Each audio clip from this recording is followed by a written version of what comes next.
कभी बच्चा बहुत ज़्यादा रोता है, बहुत लंबे समय तक रोता है, ऐसे बच्चे को चुप कराना बहुत मुश्किल हो जाता है। ऐसे बच्चे को हम फज़ी बेबी कहते हैं। हालाँकि बच्चा बिना कारण के कभी नहीं रोता है, उसके रोने का हमेशा कोई ना कोई कारण होता है। तो इस वीडियो में हम जानेंगे कि बच्चे के रोने के फिजियोलॉजिकल और पैथोलॉजिकल कारण और कैसे हम स्टेप वाइज मैनर में आगे बढ़कर उसके रोने का कारण पता कर सकते हैं और उसका निदान कर सकते हैं और कैसे उसे चुप करा सकते हैं। तो चलिए मेरे साथ शुरू करते हैं। मैं हूं डॉक्टर रश्मि आपके साथ बेबी केयर लाइव पर। अगर आप नए हैं तो हमें सब्सक्राइब जरूर करें।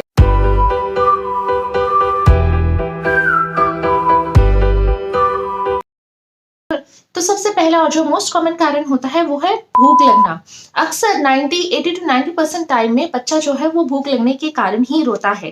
तो अगर बच्चा रो रहा है तो आप उसे ब्रेस्ट मिल्क ऑफर करें या बॉटल मिल्क ऑफर करें और बच्चा उसको लेने के बाद चुप हो जाता है, तब तो ठीक है, वो भूख लगने के कारण रो रहा था।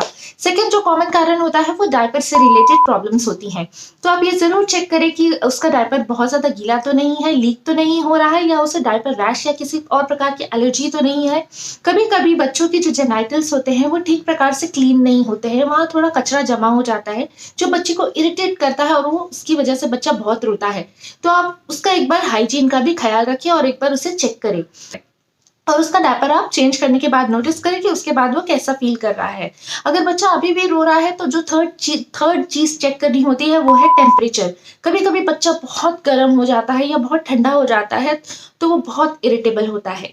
तो इसे चेक करने का तरीका ये है कि अगर बच्चा ठंडा है तो उसकी जो पेट की स्किन का टेम्परेचर है और जो उसके पैर के सोल जो है उसका टेम्परेचर है, उन दोनों में डिफरेंस होगा। जो पैर का सोल है वो बहुत ठंडा होगा, हाथ जो है उसके ठंडे होंगे as compare to the pet. तो इसका मतलब बच्चे को टेम्परेचर इनस्टेबिलिटी है, वो बहुत ठंडा फील कर रहा है और उस वजह से रो रहा है। तो अगर ऐसा है तो आप बच्चे को अच्छे से कवर कर दे और उसे अच्छे से ब्लैंकेट उड़ा दे और रूम हीटर वगैरह है तो वो भी आप ऑन कर सकते हैं। उसी प्रकार से जो बच्चा गर्म होता है तो वो बहुत ज्यादा स्क्वीम करता है, मतलब अपनी जगह से ऐसे ऐसे यूं यूं यूं यूं कॉन्स्टेंटली मूव करने की कोशिश करता है और जो उसके गर्दन का एरिया है या जो पीठ का एरिया है उसमें काफी पसीना होता है। तो अगर ऐसा है तो आप बच्चे को कपड़े थोड़े लूज पहनाएं और थोड़ा हल्का सा फैन आप उसको दे सकते हैं। इसके अलावा जो रीजन है बच्चे के रोने के वो है कभी कभी जो बच्चे का पोस्चर है वो ठीक नहीं होता है। हम एडल्ट्स हैं, अगर हमें ठीक नहीं लगता है तो हम अपने करवट बदल लेते हैं, उठकर कहीं और चले जाते हैं, लेकिन बच्चे ऐसा नहीं कर पाते हैं। वो बहुत रोने की कोशिश करते हैं, बहुत रोते हैं और रोने के थ्रू आपको बताना चाहते हैं कि मुझे थोड़ी प्रॉब्लम है। तो जिस बेडिंग पर वो सो रहा है आप उसकी बेडिंग को कंप्लीटली चेंज कर दीजिए। आप देखिए कि उसको अच्छे फ्लैट और आरामदायक बेड पर सुलाएं। उसके बाद देखिए कि उसका कैसे मूड चेंज हो जाता है। अगर बच्चा फिर भी क्राई कर रहा है तो उसके बाद उसको नेक्स्ट स्टेप में चेक करना है कि कहीं उसको कोलिक तो नहीं है, पेट में बहुत ज्यादा गैस तो नहीं बन रही है और हमने बर्प ठीक से कराया है या नहीं कराया है। तो एक बार आप उसे गोद में लेकर बर्प कराने की कोशिश कीजिए। बर्प को सही प्रकार से कैसे कराना है इसका एक वीडियो हमने बनाया हुआ है, वो आप वीडियो जरूर देखिए।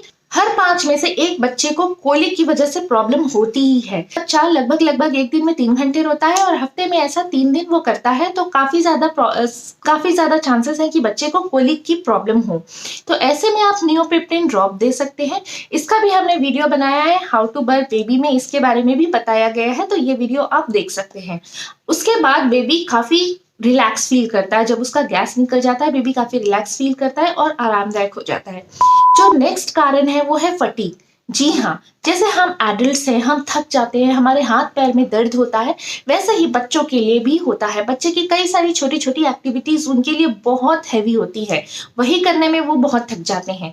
तो आप अपने बच्चे का हाथ या पैर हल्के हाथों से धीरे धीरे मसाज कीजिए और देखिए कि बच्चा किस प्रकार सूद हो गया है, एकदम रिलैक्स हो गया है और वो धीरे धीरे सोने की कोशिश करने लगा है। अगर ऐसा है तो जी हाँ, आपका बच्चा बहुत थका हुआ था और वो आपसे कहना चाहता था मम्मा मम्मा प्लीज मेरी हेल्प कर दो, मुझे थोड़ी सी मसाज दे दो।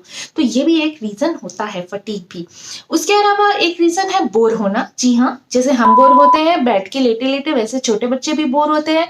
तो आप ऐसे में बच्चे को अपने गोद में उठाइए और आसपास में धीरे धीरे टहलाते हुए उसे घुमाइए। जब बच्चा इधर उधर की चीजें देखता है वो डिस्ट्रैक्ट होता है, खुश हो जाता है और वो आराम से चुप हो जाता है। आप विश्वास नहीं करेंगे लेकिन इस वजह से भी बच्चा रोता है। बच्चे को लगता है कि मेरी मम्मा कहीं चली गई है, ख़ास करके जब आप नहाने या खाने जाते हैं तो बच्चा बहुत इनसिक्योर हो जाता है और उस वजह से भी रोता है। तो जब भी आप उसकी मम्मा हैं, आप उसके पास जाइए, उसे अच्छे से स्वेडल कीजिए, अपने गोद में लीजिए और उसे रॉक कीजिए, वो आराम से चुप हो जाएगा। कभी-कभी जो बहुत कम हो, हालाँकि ये बहुत कम होता है लेकिन इस पर भी ध्यान देना बहुत ज़रूरी है। अगर फिर भी आपका बच्चा चुप नहीं हो रहा है, तो आपको चेक करना होगा, एक बार आप उसके कपड़े रिमूव कीजिए और उसके बॉडी ऑर्गन्स को एक बार क्लोज़ली मॉनिटर कीजिए। कभी-कभी छोटे कीड़े काट देते हैं या फिर कुछ थोड़े रैशेज़ हो जाते हैं जिसकी वजह से बच्चा बहुत इरिटेटेड हो जाता है। अगर ऐसा है तो आप अपने डॉक्टर को दिखा सकते हैं या फिर एक अच्छी रैश क्रीम यूज़ कर सकते हैं।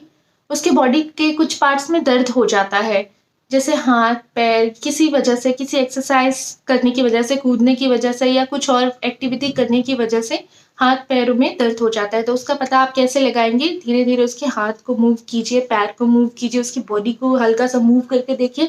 अगर किसी पर्टिकुलर पार्ट में वो बहुत रो रहा है, जैसे मैंने उसके हाथ उठाए और वो एकदम अचानक से बहुत इरिटेटेड होके रोना शुरू कर दिया, तो इसका मतलब कहीं न कहीं उसको हल्की-सी इंजरी हुई है, आप डॉक्टर को दिखा सकते हैं। तो ये सारे हुए हमारे नॉर्मल जो कारण हैं। अब मैं आपको बताती हूँ पैथोलॉजिकल रीज़न की वजह से।